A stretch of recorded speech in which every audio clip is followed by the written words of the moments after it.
evening, my fellow exorcists, and welcome to the Lay of the Film Exorcist, and to week 2 of Nuclear Nut November. Tonight we will be taking a look at Monster Musume. In a world where humans coexist with fantasy beings, a young man must share a flat with a bevy of beastly beauties. Now before we move on to my opinion, I'd like to just announce that this video is sponsored by Animal.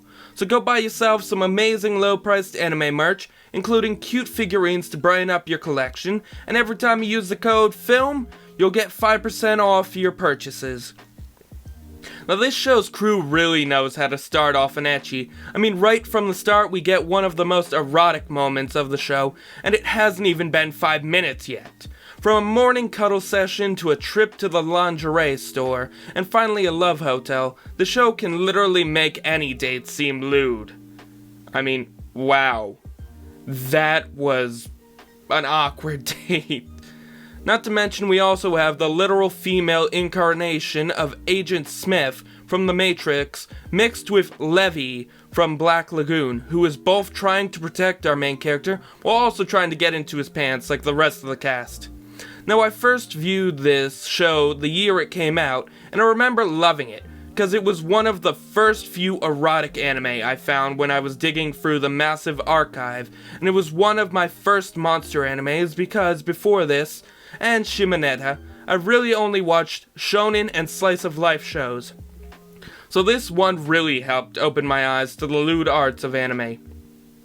Now unlike Monster Girl Doctor, the show continued this lewd tone throughout the entire anime, sometimes playing it off as a slice of life anime, but it's really here just to make you blush and squirm, and I love it just as much as I did years ago. I will also have to warn you guys that this special episodes can only be watched in English dub on Off-Brand Hub, so don't watch the show around your kids, or friends, or any family who would find this very awkward. Now let's get on to the characters, starting with Kimihito Kirisu, who is the main character of the show and the one guy that everyone wants to be with. Unlike a lot of people, this guy doesn't discriminate against demi-humans, and actually, he welcomes a lot of them into his home just in this show alone, and I believe a few more in the manga. Now, to show his love for his roommates, he has even beaten the crap out of one guy on multiple occasions because he made fun of demi-humans and threatened them, not to mention, he also did this to a guy who wanted to film demi-humans for off-brand purposes, which in my opinion is pretty sick when you're doing it against a person's will. I mean, I'm pretty sure most of us that saw these scenes wanted to beat the crap out of this guy, and could literally tell he's one of those main perverts that nobody likes and nobody wants to be around. I mean, it's just weird.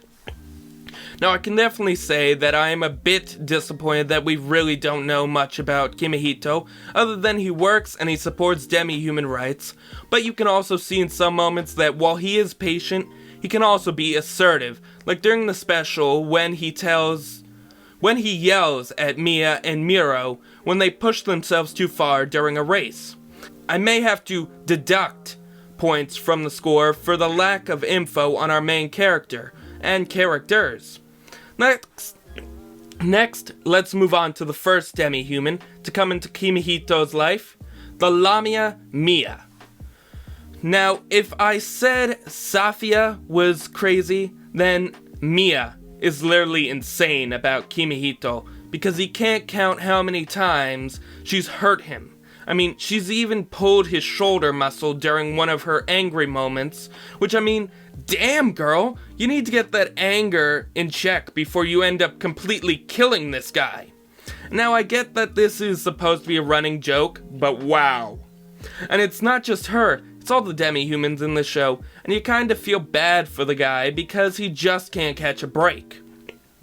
But on the other hand, Mia is still a loving person who would do anything for her darling, even if that means making him the worst meals possible. I mean, when you look at these meals, they literally have a dark aura telling everyone that these should not be eaten. I mean, they almost killed a little girl in the second special, but it's the thought that counts, I guess. Now, I really want to talk about the rest of the main characters, but this would make this video way too long, and Silva would yell at me because this video is already late, as it is. So I'll just say that I love each and every one of these characters, but my two favorites would have to be Sue the Slime and Poppy the Harpy, because despite their age, they are so adorable. I mean, there isn't a scene where I can't say they weren't the cutest characters in the show, and I love how playful they are. I mean, we can add this up to Poppy being a literal bird brain. I mean, the girl forgets within 3 seconds a person's name.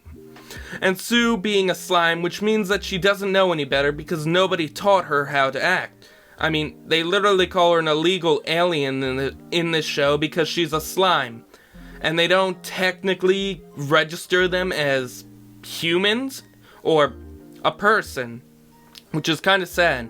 So yeah, despite the obvious lack of backgrounds, these are still really fun characters. Now onto the story, which is basically your typical adult harem, but with monster girls, which is to be expected. But if you dig a little deeper, it's also got an anti-prejudice message by showing those who watch it that it's okay to be different, whether you're human or monster. You're still a person, and you should be treated the same as everyone else. I mean, I'm pretty sure this also goes along with Black Lives Matter and stuff like that, because everyone, no matter your color, no matter what you are still a person, and you should be treated that way. No hate should be going to anyone. I mean, come on, guys. That's the whole part about Black Lives Matter and All Lives Matter and stuff like that. They're just trying to help, but a lot of the times they're doing it the wrong way, and they're hurting people in the process. And it took me a while to realize that. Now, despite this, like I said before, the show can get very sexy, because like I said in my last review, this show knows how to exploit a monster's weakness, but unlike Monster Doctor, this show slams on the gas, and puts it into full throttle. Whether it's our main protagonist helping Mia peel off her skin when she's shedding, or whenever Sue wants a new water source, and finds it on one of the other main characters where, yeah, I'm pretty sure most of us want to be Sue right now, because that is pretty fucking hot. And trust me, there is no censorship for this show, so yeah, watch with caution, guys. I mean, the only thing they don't do in the show is have sex or show the girls' private parts, other than their fun bags. Which makes sense why I had to find the last 2 episodes on Off-Brand Hub, while the rest of the show can be found literally anywhere, both subbed and dubbed. I will say that I was disappointed with the lack of new locations and story points in the show, because really, the only thing special was the big dating arc where Kimihito goes on a date with each girl just so they could figure out who wanted him dead, which also led to them meeting more monsters, and the special episode where they go to the gym, but that's about it. The rest of these episodes are just about our main cast meeting each new girl before they come to live with the main character, which yes, is good for developing the cast, but I feel this season could have been a bit longer, at least 24 episodes compared to the, some say 14 because of the special episodes, but I say 12. Now, the bright side is I've heard that they may be making a second season, which was sadly delayed to the pandemic, so all we can do is cross our fingers and hope that the studio can make it happen, because I've been waiting for a while for a second season, because like many, this show has so much more to give, and it didn't have enough time to do it. And plus, this is the same creator that did Monster Girl Doctor, which, again, is a really good show and deserves a second season just like this. So come on, guy, make it happen.